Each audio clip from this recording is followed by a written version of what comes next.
একটা জিনিস অ্যামাজনে অর্ডার করেছিলাম, আর দেখুন কত বড় একটা বক্স পাঠিয়েছে।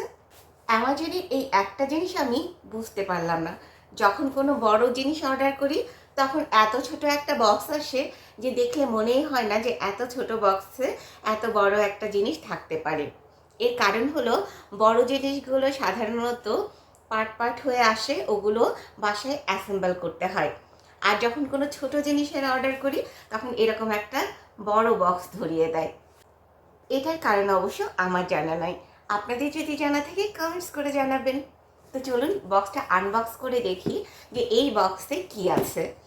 এই বক্সে যে জিনিসটা আছে এটা আমার ভীষণ প্রয়োজনীয় একটা জিনিস। তো চলুন বক্সটা আনবক্স করা যায়।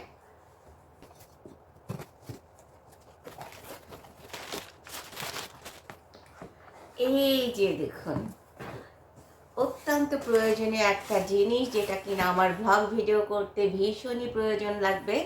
এটা হচ্ছে অডিও রেকর্ডার। আসলে যখন আমি বাইরে ভ্লগের ভয়েসগুলো দেই তখন বাইরে অনেক নয়েজ থাকে, সো আমার ভয়েসটা আপনারা বুঝতে পারেন না।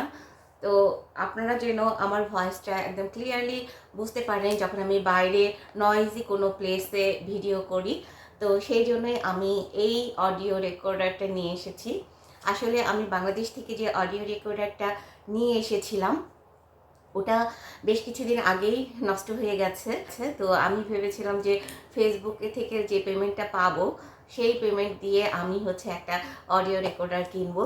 তো ফাইনালি আমি হচ্ছে অডিও রেকর্ডারটা কিনেছি। এটার দাম নিয়েছে হচ্ছে $25।